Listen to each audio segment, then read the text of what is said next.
Muito boa noite. Eu queria falar hoje sobre um tópico, Bezat Hashem, que a gente vai desenrolar por aqui, meus queridos. E o tópico vai se fazer óbvio durante o shiur, obviamente.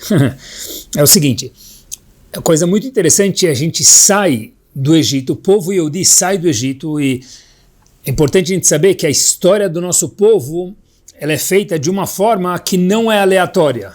Por isso que a gente pode aprender e deve do que se passou, e não somente do que se passou, conforme Hashem relata para a gente na Torá, e qual é a reação de Hashem, dos personagens da Torá, porque a gente tem que lembrar que é Hashem que escreveu isso.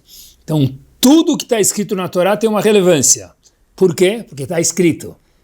Tem coisas que aconteceram e não foram escritas. Por quê? Porque não são relevantes. O povo Yehudi, voltamos, saiu do Egito. Yahu, on the way to Eretz Israel, a caminho da terra de Israel. A gente sabe, queridos, uma coisa importante, que se fosse tão simples, talvez não teria graça, né? O povo, em vez de ficar lá alguns dias no deserto, tiveram algumas escalas, né? Que a gente faz uma viagem, vamos comparar. Então a pessoa vai viajar, tem aquela escala. Ele para em algum lugar, depois a mala, ele vê a mala na esteira, na escala, em vez de ir para o destino final, ou a comida kasher no avião não chegou, se chegasse não ia comer também. O peso da mala, que agora são 23 quilos, que a passagem tem que ser mais barata, não sei quem lembra, antigamente eram duas de 32, hoje é uma de 23 e ainda tem que pagar pela mala. O excuse das companhias é que é para fazer a passagem mais barata. No fim, esqueceu-se de um e de outro. E aí o cara chega lá para pesar e a mala está mais, e contra os princípios judaicos pagar 1 quilo extra. Então, na verdade, quando a gente tem uma viagem também tem esses pormenores aí que todo mundo conhece. Então, na verdade, o povo no Egito não foi diferente. Eles iam ficar alguns dias no Egito para poder chegar na terra de Israel, mas eles acabaram ficando 40 anos. O povo sai do Egito, deserto, e teve os seus sambas também lá no deserto. E vamos lá, pessoal. É o seguinte, eles estão prontos para sair em rumo ao deserto, e depois na terra de Israel, mais uma vez, e aí a gente vê uma coisa muito interessante. Hashem fala para eles, você vai ter que fazer uma coisa antes, povo Yehudi, isso vai ser o seu membership para ser parte do povo Yehudi. Qual que é o membership? Korban Pesach. Trazer uma oferenda pascal, Korban Pesach. Sem isso, o povo literalmente ficaria dentro do Egito. Como a gente sabe, porque antes da última praga, Hashem falou, traz o Korban Pesach e você vai ganhar um QR Code, um QR Code.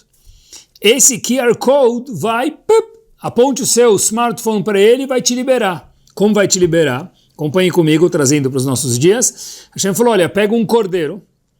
Esse cordeiro, quando você fizer shritá ou abate nele, que é o Korban Pesach mais uma vez, você vai colocar o sangue no batente da porta, e por isso que vai ser pulada a sua casa Yehudi, e você não vai ficar lá. O resto, as casas dos não Yehudi, elas eram, dos egípcios no caso, eram carimbadas e mortas porque não tinham batente na porta. Óbvio que se o não Yehudi colocava o sangue, não adiantava nada, mas o Yehudi tinha que colocar o sangue para ser protegido. Só que, pessoal, essa mitzvah, que era a vacina inicial para o povo poder sair do Egito, chegar no deserto depois, chegar na terra de Israel mais uma vez, chamada Korban Pesach, eu comecei a olhar na Torá e vi uma coisa que na verdade era estranha demais. Está escrito o seguinte, quando Hashem foi dar ordem para a gente do Korban Pesach, ele falou o seguinte, Im imat abait liot miseh. É o seguinte, o Korban Pesach é um cordeiro, e uma das regras do Korban é que não pode sobrar nada. Mas peraí, minha casa tem eu e um filho, 2 filhos, o que a pessoa fala. Eu não vou conseguir comer um Korban inteiro? Sarteníssimo, né? Não vou conseguir comer um Korban inteiro. O que eu faço? Então diz o Passuk, vem me mata bait miot miseh. Se você na tua casa não tem gente suficiente para comer o Korban e não deixar sobrar nada, porque não pode sobrar nada, o que você faz? Convida o vizinho e se junta com ele. Beleza. Depois, a Torá conta pra gente o que tem que pegar. Se lebet avot, se labait. Você vai pegar um cordeiro. Então, pessoal, presta atenção. Quando fala qual animal pegar, fala a palavra se, que é um cordeiro, lebet avot, se labait, a palavra bait repetida 2 vezes, casa.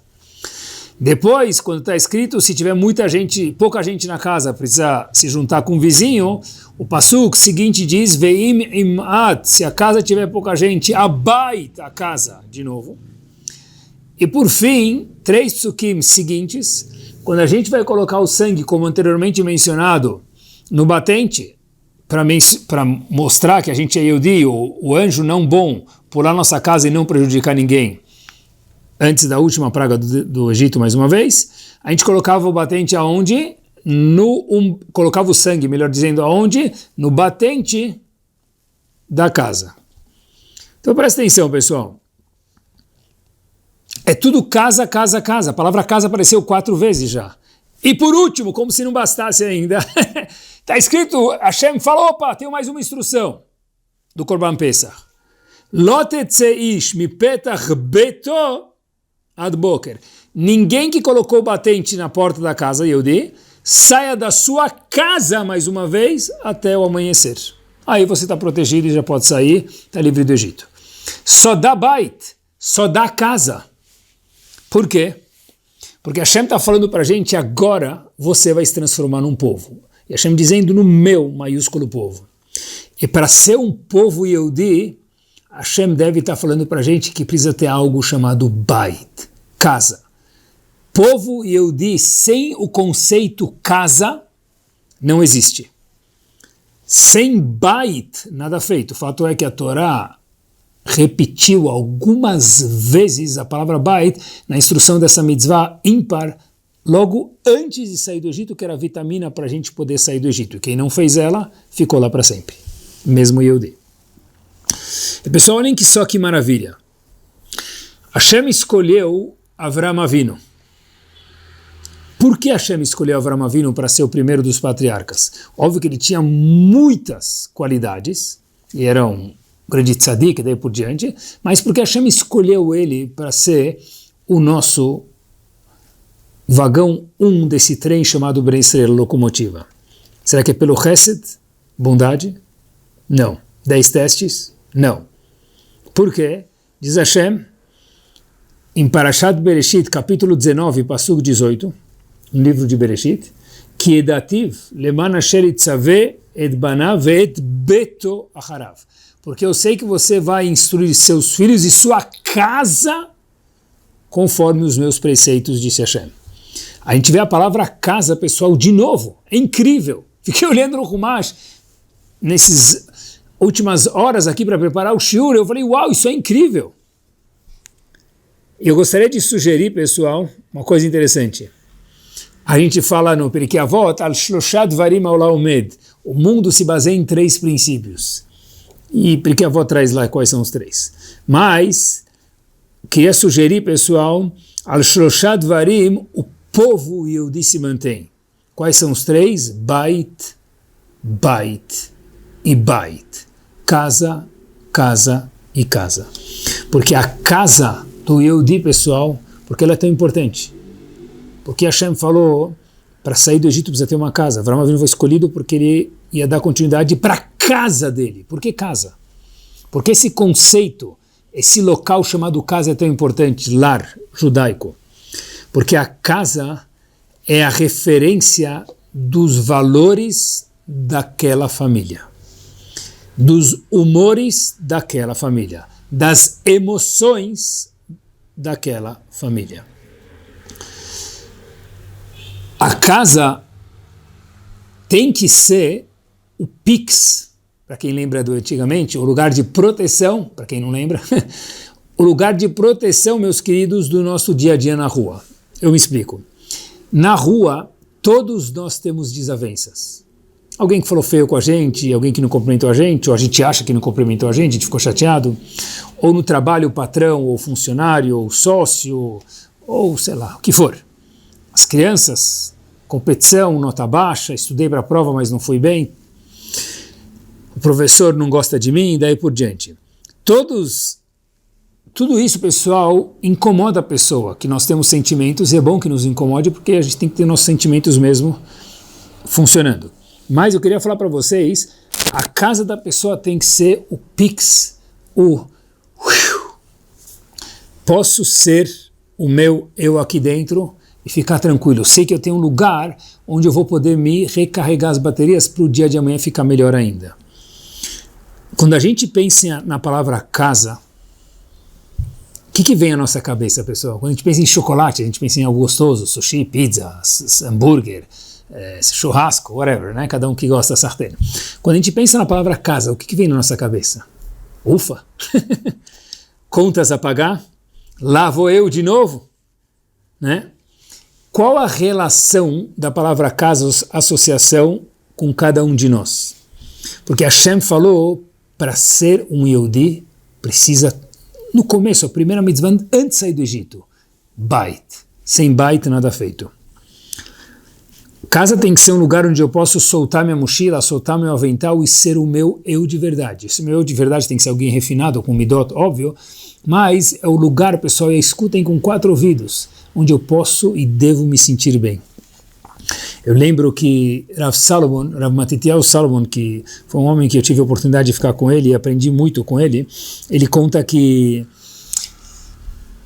o que fez ele se estruturar, e assim ele falou, óbvio que teve muitas coisas, mas o que ele falou uma vez, que fez ele se estruturar como gente, ter a força que ele teve, foi o fato que quando ele chegava em casa da escola, ele estava sendo esperado com um copo de leite, com café ou com chocolate, e uma ou 2 bolachinhas esperando ele. Era isso. Mas não é a bolacha e o leite com chocolate, somente. Também é. Mas é o quê? É aqui você é bem-vindo. Aqui você está protegido. Aqui você pode recarregar suas forças. Aqui você pode ser quem você é, porque nós gostamos de você, do jeito que você é. E a pessoa aí consegue lidar com as dificuldades que todo mundo vai ter. Essas dificuldades fazem a gente ficar mais forte. Mas para passar as dificuldades a gente precisa de força. Essa força, ela é recharge, carregada aonde? Em casa. Daí, pessoal, vem a sabedoria, eu acho, master dos nossos sábios, que vem a famosa palavra chamada Shalom Bait. Isso mesmo. Por quê? Porque não é só ter paz, é ter paz no lar. E a gente já ouviu quantos shiurim sobre isso, e é muito importante, e mega importante, porque Shalom, lembrem, Bait, porque a casa tem que ser algo gostoso, tranquilo. Tem coisas para resolver, mas num ambiente tranquilo.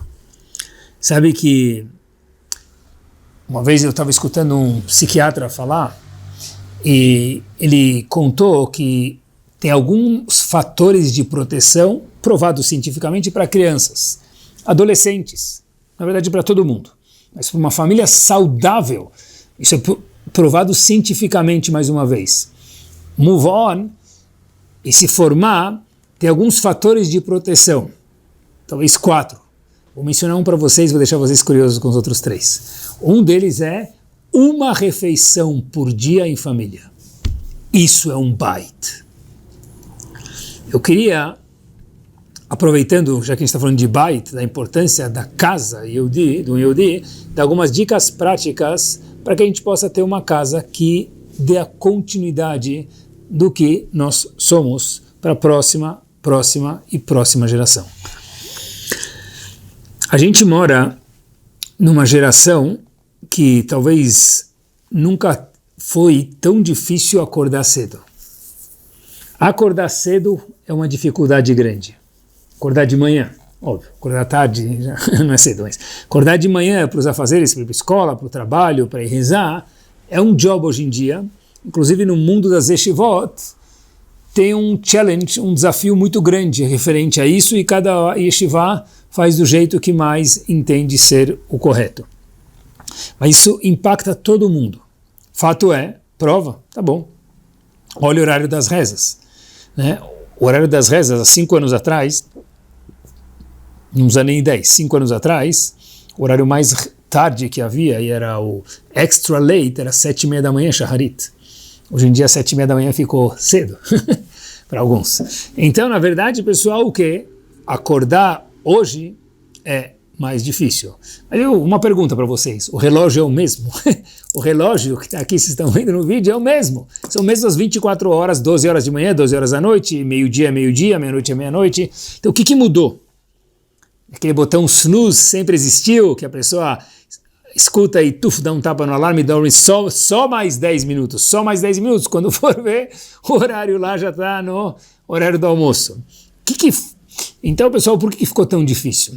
A pergunta é o seguinte, tem que ser oposta, acho que talvez a pergunta é o que faz alguém levantar da cama? O que faz alguém levantar da cama? Eu sempre escutei que o que faz alguém levantar da cama é a organização na noite anterior. Isso é 1000% verdade, né? Que não é fácil. Quando a gente dorme perto do 11º dedo de cada um de nós, não precisa explicar, mas vamos explicar, o smartphone, né? A pessoa fala, uau, eram 10 da noite e agora são 1 da manhã? Como pode ser que o tempo passou tão rápido? Eu chamo isso de teoria da relatividade, Einstein, que o tempo é relativo. Quando a gente está numa aula, o tempo demora muito para passar na escola, né? Mas quando a gente está com o celular na mão, são horas que passam, uou, eram 10 da noite, e como que agora são 1 da manhã? Então a gente precisa se organizar para poder acordar no dia seguinte. Isso é muito importante mesmo, né? Quando vai dormir, fala para o celular boa noite, dá um beijinho nele e coloca no modo avião, tá bom? Se quiser dar 2 beijinhos pode também, mas coloca no modo avião, né?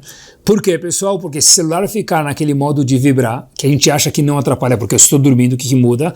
Eu tenho um sono de pedra, a pessoa vai falar, então parabéns. Mas vou ensinar para vocês uma coisa muito importante. Muitas pesquisas feitas, que quando a pessoa dorme com o celular no modo vibrar, a pessoa tem algumas fases de sono, ela não consegue atingir a fase final, porque cada vez que o celular vibra sem a pessoa perceber conscientemente, ela volta, uma fase do sono, e ela não consegue descansar. Então acorda de manhã cansada. Quem acorda de manhã cansado, às vezes não quer nem levantar, ou vive o dia cansado. Então o primeiro, pessoal, é se organizar, a organização. Ou tem o que eles chamam hoje em dia, em inglês, de FOMO. Tem que dormir com o celular ligado, abraçado. FOMO, em inglês, é uma sigla que é Fear of Missing Out. Eu não posso ficar desligado do celular nem por um segundo, porque eu tenho medo de perder alguma informação. Vai que alguém fica noivo e eu não descubro antes do próprio noivo e da noiva, né? Então, é um challenge hoje em dia mesmo. E a pessoa, não é fácil desligar essa super máquina antes de dormir. Modo avião, não vibrar mais uma vez. Isso é organização. É falado pelos psicólogos desligar pelo menos 30 minutos antes, porque aí o corpo vai descansando, né? O celular hoje, pessoal, ele substitui o bicho de pelúcia. Eu já vi muitos jovens que dormem segurando o celular. E de novo, porque FOMO, em inglês, Fear of Missing Out. Eu não quero perder nada, porque para um jovem é muito, muito, muito importante estar com os amigos. Então isso é um must, mas queria compartilhar com vocês que isso ainda não faz a gente acordar de manhã. Isso é imprescindível. Depois escuta de novo, porque eu pensei aqui quando eu fui escrever o shur para mim mesmo, cada dica que eu coloquei para vocês aqui são coisas importantes que eu escutei em algum momento na minha vida de pessoas que pesquisaram, falaram e contaram isso pra gente, em momentos diferentes. Mas isso é muito importante, mas isso ainda não faz a gente acordar. O que faz a gente acordar, pessoal, não é organização, é a motivação. E é ter algum goal, algum objetivo, algum porquê na nossa vida. Algum sonho. E meus queridos, hoje, nos nossos dias, é um mega challenge, é um desafio gigante, não grande, a pessoa ter sonhos. Porque na verdade, se pergunta para um jovem hoje o que você quer ser, ele faz assim com os ombros. Quem está me vendo, levanta e abaixa o ombro. É isso. E como que eu instigo então, pergunta de $1 milhão, eu sei, ou mais. Como que eu instigo meus filhos a terem sonhos? Né? Como? Como que a gente faz alguém ficar apaixonado por algo? Depende dele ou dela. Como eu posso colocar isso nele ou nela? No nosso baita, na nossa casa. A pergunta é, o que faz a gente ficar impressionado? O que faz a gente ficar impressionado e a gente falar, uau, show, se tem algo, isso ajuda a transbordar lá para baixo, para nossa casa também. Porque tem um pasuk no Tanakh que Shlomo Melech falou, Ish lefi mehalelo. E a tradução desse pasuk normalmente a gente traduz que a pessoa é o que falam dela. A pessoa que tem um bom nome é uma coisa maravilhosa. Rabbeinu Yonah explica esse pasuk Ish lefi mehalelo de uma forma powerzíssima. Você quer saber o que você é? Ish. Qual que é o meu raio-x de quem sou eu? Lefi mehalelo. Conforme o que nós, o que a nossa casa, no caso de hoje, elogia. O que a gente elogia? Qual que é o nosso uau? As pessoas do nosso lado vão absorver isso. E quando a gente tem no nosso povo, pessoal, pessoas maravilhosas, que essas pessoas têm que ser o nosso uau. Pessoas que Gdolim, Moshe Feinstein, inúmeros, Moshe Feinstein, famosa história dele, que foi pegar uma carona uma vez, o pessoal acompanhou ele até o carro, colocou ele no carro, e Moshe Feinstein entrou num táxi. Passado uma esquina, Moshe Feinstein fala pro táxi, por favor, para! O taxista sabia que era uma pessoa importante, não deu por que encostou, falou pro taxista, por favor, abre a porta. Ele abriu a porta, a mão do Rav Moshe Feinstein estava presa na porta. O taxista falou para ele, só um minuto, tem uma pergunta. Por que você não me falou a uma esquina atrás quando a gente foi te pegar? Disse Rav Moshe Feinstein, por quê? Porque aquela pessoa importante veio me acompanhar até o táxi. Se eu gritasse na hora que ele fechou a porta na minha mão, ele ia ficar sem dormir uma semana, um mês, um ano. Falar, eu fechei a porta na mão do Rav Moshe Feinstein, ia voltar para casa azedo. Como é de se entender? Então eu esperei passar uma esquina. Logo que eu vi que a gente saiu do campo de visão daquele que me acompanhou até o táxi, eu, por favor, pedi para você, gritei, para, e abre a porta que minha mão está doendo muito. Quando a gente fala e conta na mesa de Shabbat uma história dessa e fala, uau! Não precisa falar mais nada, não precisa falar sejamos assim. Quando os nossos filhos veem que isso é o uau, esse é o nosso bait, Ish lefi mehalelo. É isso que é meu pai, é isso que é minha mãe, porque é isso que eles elogiam. O que nos faz uau? O que nos faz dizer uau? Eu me lembro de mais um episódio, curto, mas tem que ser o nosso uau, pessoal.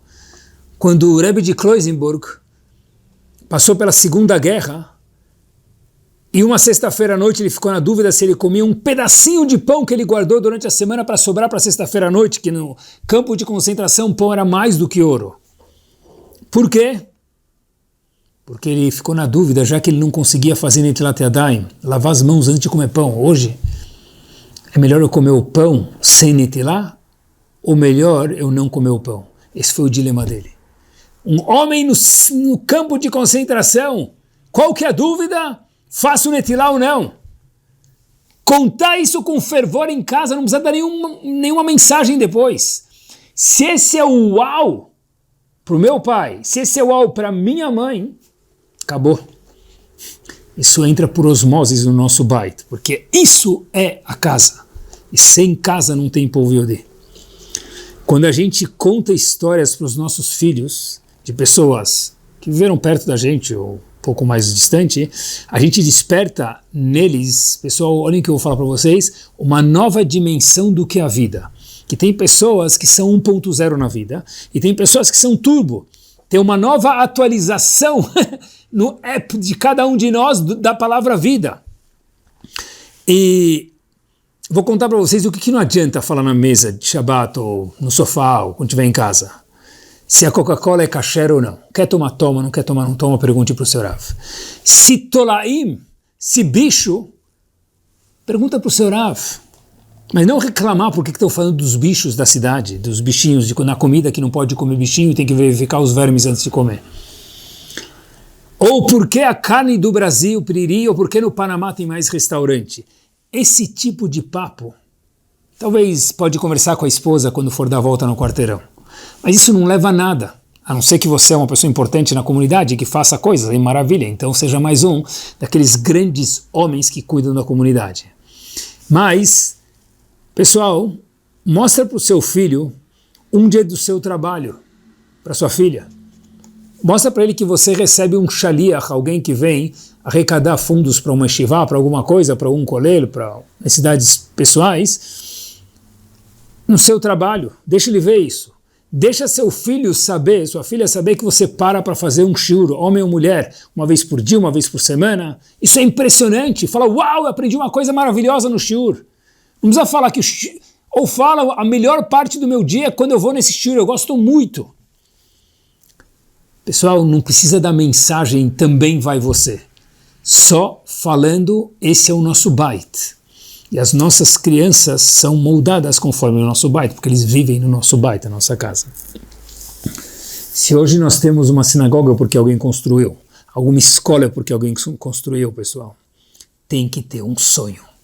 Rav Wosner, Zichron Libraha, quando ainda era jovem, escrevia cartinhas de Alahá. Ele no fim da carta escrevia Av Bedin. Aquele homem quer ser no futuro o chefe de um Bedin, de uma corte judaica. Dito e feito, virou. Por quê? Porque sonhou.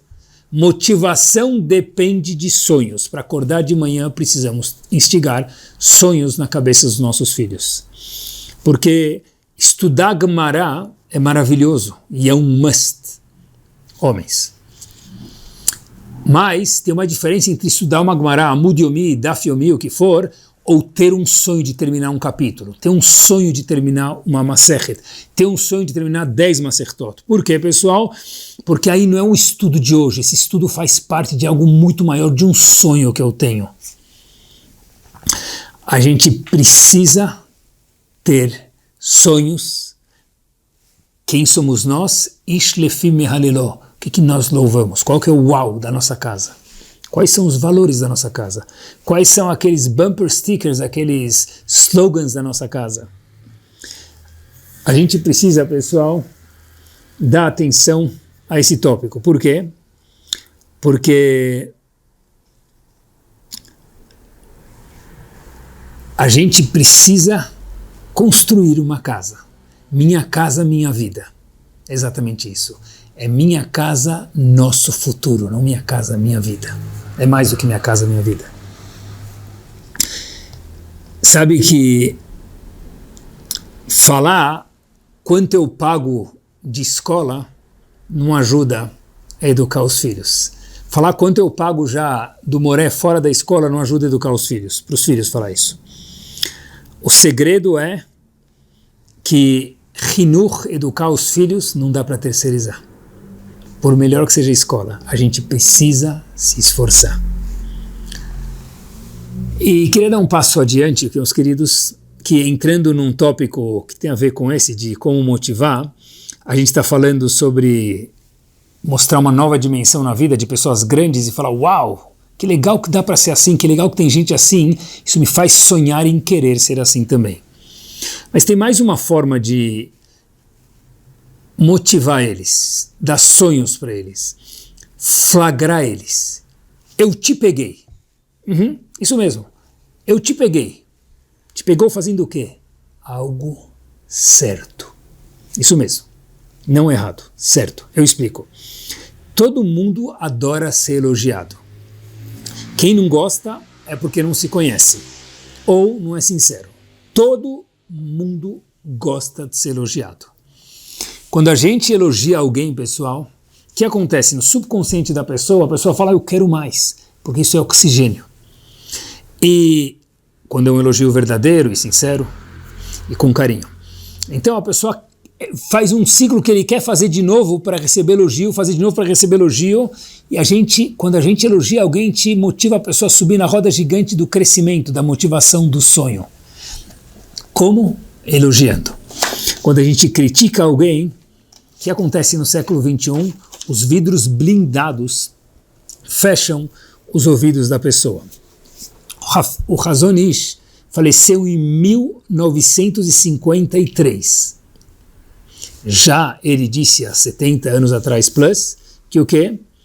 Que na época, ele fez um trocadilho, na época, no Talmud, melhor dizendo, tem algumas formas de se adquirir algo, disse o Chazon Ish, que a forma chamada Hazaká, a força, ela não é efetiva nos nossos dias. Lembrem que ele faleceu em 1953, a única forma de se adquirir algo é Meshechá, aproximar a pessoa da gente. Como se aproxima? Com um elogio, com carinho. Hoje em dia não tem outra forma.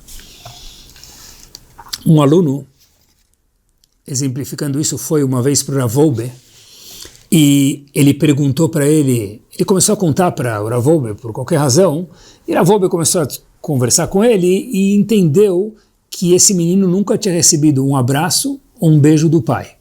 Rav Wolbe, óbvio que não falou isso para o filho, mas depois ele contou, não para a criança, mais uma vez, mas ele contou, tenho dúvidas se essa criança vai conseguir ser uma pessoa religiosa igual aos pais no futuro. Por quê? Porque, pessoal, prestem atenção. Cumprir Torá e Mitzvot não é um boneco, é uma pessoa. A pessoa para cumprir Torá e Mitzvot, muito importante lembrar disso, tem que ser alguém saudável. Sem afeto, sem carinho, sem emocional, é impossível. Porque tem que ser o alguém para cumprir a Torá. E esse alguém precisa ser alguém saudável. E ser saudável precisa de emoção, precisa de elogio, precisa de carinho. Brincar no chão faz necessário para ter um bait saudável. Por quê, pessoal? Porque uma criança que não brinca quando pequena fica com aquela lacuna para o resto da vida. Porque a criança que com 18 anos se comporta como se ela tivesse 81, ou com 9 anos se comporta como 19, essa criança vai ter um buraco o resto da vida que nunca mais vai conseguir consertar, provavelmente. Por quê? Porque tem fases na vida e tem necessidades de cada um de nós. Isso é um trabalho do Bait da casa Yehudi. E hoje em dia, pessoal, mais do que qualquer coisa, todo mundo é sedento por um elogio.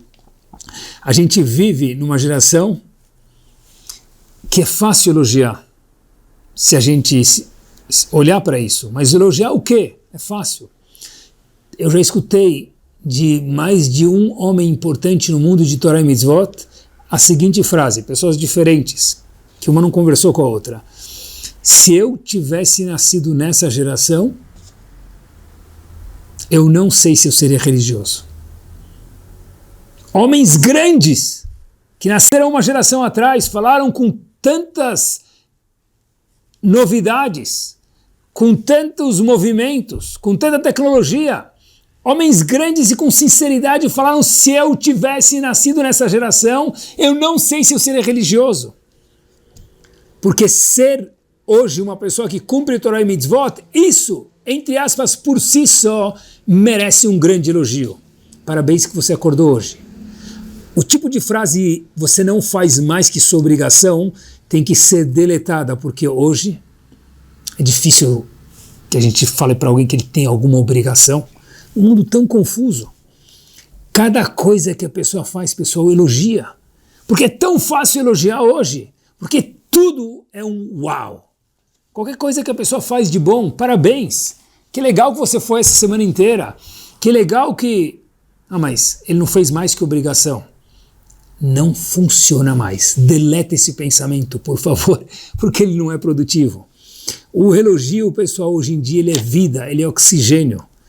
Olha, pessoal, para a gente, coloca um medidor aqui no nosso punho, para ver nossas batidas cardíacas. Quando alguém elogia a gente muda. Olha o cérebro da pessoa, olha o sorriso da pessoa, olha o semblante da pessoa. É tão gostoso receber um elogio, e esse elogio tem que vir de casa.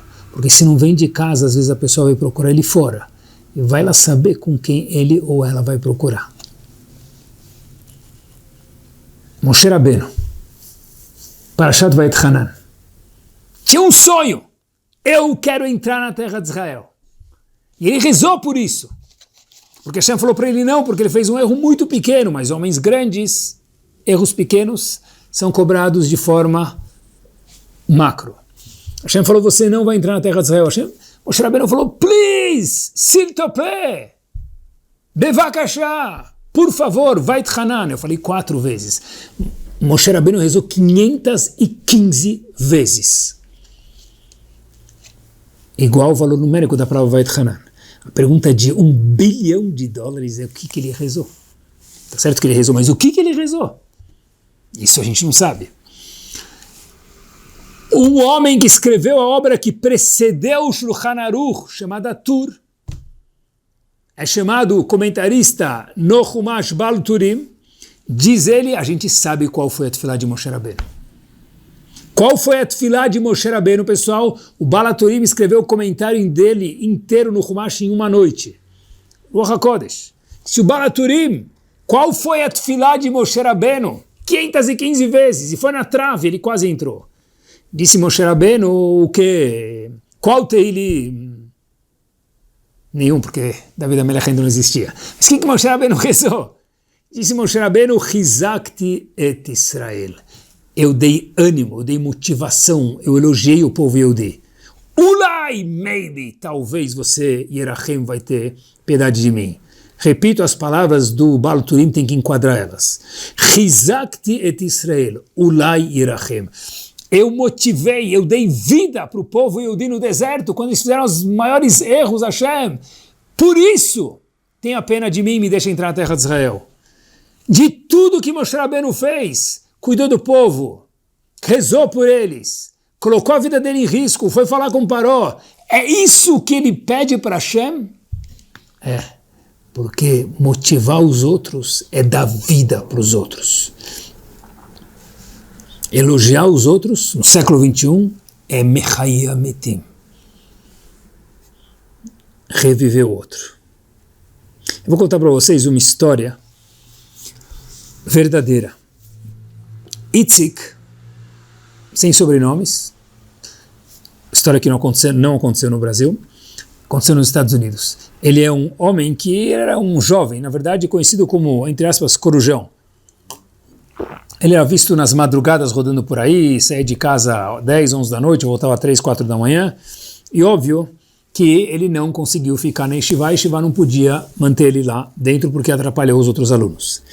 Ele sai de uma Yeshiva e ninguém mais quer aceitar Itzik, porque ele está fora dos padrões de qualquer Yeshiva do mundo, e de repente esse Itzik ele é aceito numa Yeshiva que a gente chama em inglês out of town, fora da cidade, e a Yeshiva tem toda mais uma chance para ele, outra Yeshiva, e Itzik desapareceu da cidade porque ele foi estudar em outra Yeshiva e ninguém mais escutou falar dele.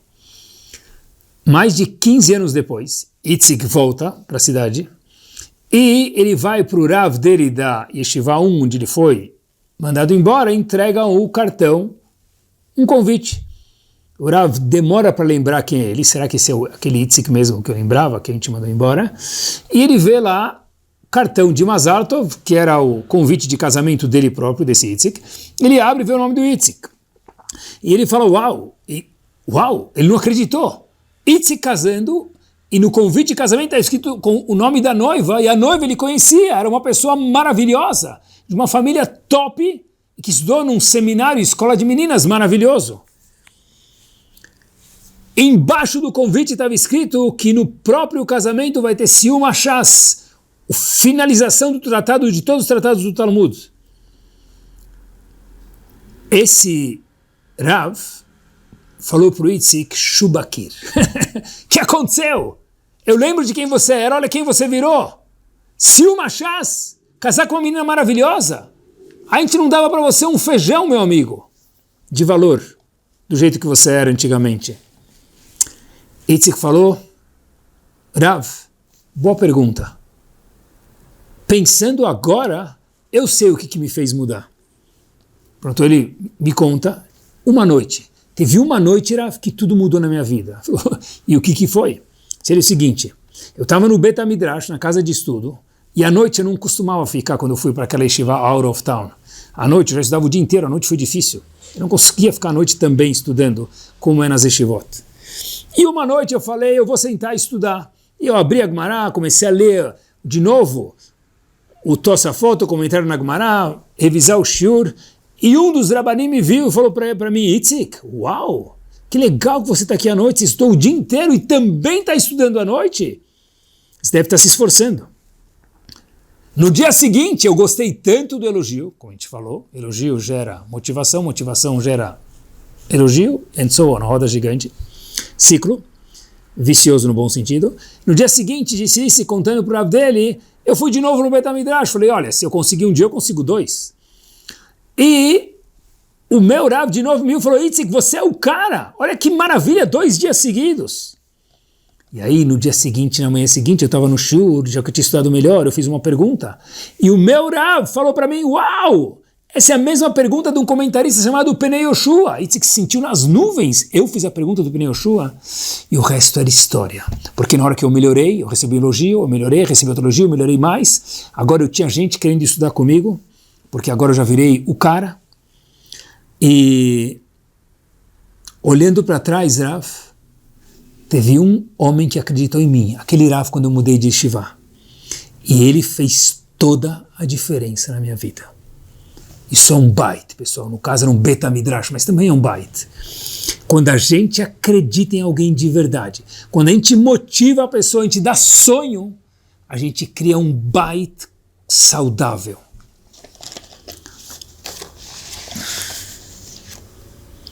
O Rebbe de Satmer, pessoal, finalizando, costumava dizer que uma criança, o Rebbe de Satmer anterior já, uma criança vê do caminho da casa dela para a escola nos Cubas, no ônibus escolar, mais novidades, cada um entenda, do que alguém na geração anterior via na vida inteira.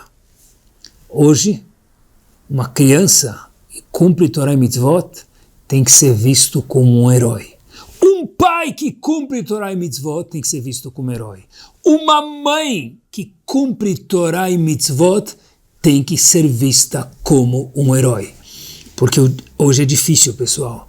Hoje, ser um black belt, alguém de verdade, pessoal, forte no mundo do Torá e das Mitzvot, tem que ser visto para a gente como algo chamado Nes, milagre.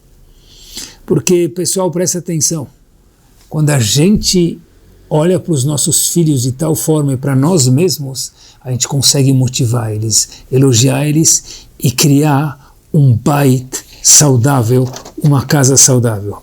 Que Bezat Hashem, pessoal, a gente possa lembrar que sem bait não tem povo Yehudi.